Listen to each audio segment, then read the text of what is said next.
बड़ी डेवलपमेंट की तरफ आपको ले चलते हैं। मुंबई में एक मामला सामने आया है, ज्वेलरी कंपनी ने निवेशकों को चूना लगाया है। जी हाँ, और मामला एग्जैक्टली क्या है, किस तरह से यहाँ पर आप कह सकते हैं फ्रॉड हुआ है, ये पूरी डिटेल है आशीष के पास। आशीष, क्या है मामला, कौन सी कंपनी इन्वॉल्व है और कितना नुकसान हुआ है इफ एट ऑल? देखिए, काफ़ी ज़्यादा नुकसान और बड़ी सैड खबर आ रही है निवेशकों के लिए जिन्होंने देखें तो इस धोखाधड़ी में फंस गए। दरअसल अगर आप देखें तो ये ज्वेलरी स्टोर के नाम पे एक पॉन्जी स्कीम चला रहे थे। पॉन्जी स्कीम का साथ ये था कि आप 1 लाख रुपए, मिसाल के तौर पर मैं बता रहा हूँ कि अगर आप इन्वेस्ट कर देते हैं तो अगली जो आप खरीद करेंगे ज्वेलरी पे, इसमें आपको 10,000 रुपये का डिस्काउंट मिल जाएगा। लेकिन लालच की सीमा यहीं तक खत्म नहीं होती। अब देखिए ये क्या कह रहे हैं कि प्रति हफ्ते आपको 10% के रिटर्न्स देखने को मिलेंगे। तो इसके चलते अगर आप देखें तो काफी सारे निवेशक ऐसे हैं जिन्होंने ना कि सिर्फ अपना पैसा लगा दिया बल्कि अपने जो रिश्तेदार हैं उन्हें भी सबको रिकमेंड कर दिया और सबका जो है भारी भरकम पूरी तरीके से टोटल नुकसान हो गया है। फेब 2024 से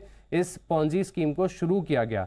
अब देखिए, आप तस्वीरें ध्यान से देखेगा, ये जो तस्वीरें आ रही हैं बहुत ही प्राइम लोकेशन से हैं। मिसाल के तौर पर अगर आप देखें तो इनका जो स्टोर है दादर के एरिया में, मुंबई का दादर शिवाजी पार्क बड़ा प्राइम लोकेशन आता है, वहां पर इनका स्टोर है।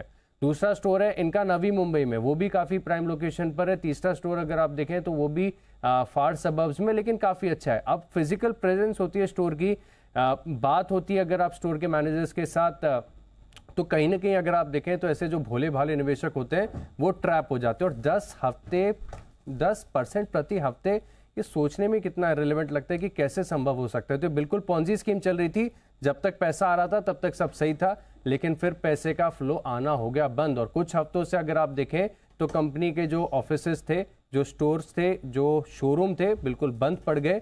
और अब फिलहाल कंपनी के वेबसाइट मैंने चेक करके देखी कि कंपनी की वेबसाइट भी है कि नहीं है।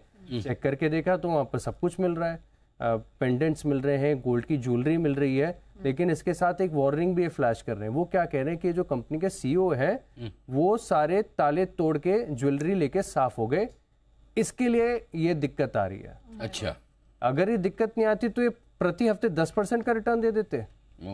Best of the best fund managers दुनिया के 10% ना दे पाए पर प्रति हफ्ते तो गजब। लेकिन इंटरेस्टिंग बात यह है कि इतनी जागरूकता के बाद भी लोग फंस जाते हैं। मतलब जिस तरह का लालच है ना, छोटे छोटे अमाउंट में होता है ना, उनको आता रहता है ना, तो उनको लगता है कि ये सही है।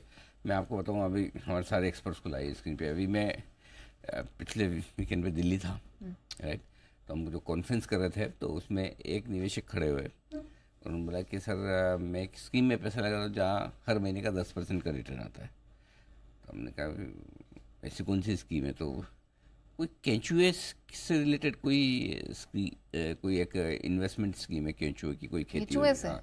ये हम आपकी सुमित जी वाली उसमें चॉइस में हम उसमें गए थे कॉन्फ्रेंस में। अच्छा, तो केंचुए से रिलेटेड बोले वहाँ उसकी कुछ वो इन्वेस्टमेंट होती है, एग्री स्कीम है कोई, केंचुए की खेती होती है, वो शायद कहीं फर्टिलाइजर में काम आता है सब। ओके। तो बोले कि वो महीने का 10% रिटर्न देता है। पहले मैंने 50,000 लगाए, फिर मैंने 5 लाख रुपए लगाए और दोनों बार मेरे पैसे भी आ गए, उसने बोला। और कहीं बताया करनाल के आसपास कहीं होता है सर। तो हम सब सर्वे में था, विकास खेवानी जी थे, हम सब बैनर में। तो मैंने कहा ठीक है, अच्छी बात है, अगर हमारे हिसाब से तो इस तरह की स्कीम होती थी, फंसना मत। वो बोला नहीं, वो कॉन्फिडेंस है भाई साहब, एकदम हमको सिखा रहे थे बोल के। तो मैंने कहा देखो भाई साहब, अगर आप इतना सिखाने की कोशिश करोगे ऐसी स्कीम है, तो मैं आपको बता दूं, जब तक आपने 50,000 और 5 लाख रुपए लगाए तब तक आते रहेंगे। जिस दिन आप 50 लाख लगा लोगे नहीं आएंगे, और जिस दिन केचुआ सांप बन गया जब तक केचुआ है तब तक ठीक है, जिस दिन सांप हो गया उस दिन आपका काम निपट जाएगा। चोपड़ा साहब कुछ कहना चाहते हैं? जी चोपड़ा साहब। पहले भी सर, अगर आपको याद हो, आई थिंक मार्केट्स में जो पुराने हैं सबको याद होगा, कुबेर करके एक कंपनी थी, हॉफलैंड फाइनेंस थी, गोल्डन फॉरेस्ट थी, और इस तरीके की स्कीमें। लोग ईमू फार्मिंग के ऊपर कहते हैं कि ईमू का अंडा पता नहीं कहीं हजारों लाखों का बिकता है। तो इस तरह की चीजें चलती आई हैं। इस देश में चूना बहुत सस्ता है, जैसे अभी उन्होंने शब्द यूज किया, चूना लगाया, और चूना खाने वाले भी बहुत हैं सर। तो जाहिर बात है, आपका इतना अच्छा प्लेटफॉर्म है और आप बार बार सजग करते रहते हैं, तो मेरा ये मानना है कि इस तरीके के बहकावे में ना आए और निवेशक बचे रहें। और ऐसा नहीं है, स्टॉक मार्केट्स में भी लोग कमिट करते हैं, जबकि सेबी की गाइडलाइन है कि आप कुछ कमिट नहीं कर सकते, कोई गारंटी नहीं दे सकते। तो बहुत सारे लोग एडवर्टाइज करते हैं कि गारंटीड इनकम है, आपको हम ऑप्शंस के द्वारा इतने % का रिटर्न दे देंगे, उतना % का रिटर्न दे देंगे। तो ये मार्केट्स में भी होता है, केवल केचुओं के साथ नहीं है, ये मुझे लगता है निवेशकों को केचुआ समझते हैं बहुत सारे लोग, और फिर वो आते हैं। तो ये बहुत ही सीरियस बात है देखा जाए तो। मुझे लगता है अभी हाल फिलहाल में पिछले कुछ सालों में सेबी जिस तरीके से सिस्टम्स अपने अच्छे कर रही है, चेक्स एंड बैलेंसेस ला रही है, बहुत ही अच्छा है, निवेशकों के लिए बहुत अच्छा है। बिल्कुल ठीक बात है। तो अब लेकिन प्रॉब्लम वही है ना चोपड़ा साहब, ये जहाँ रजिस्टर्ड है वहाँ तो सेबी का दायरा है। अब इनमें तो सेबी भी क्या करे एक्चुअली, ये तो बिल्कुल ही अलग ही तरह की पोंजी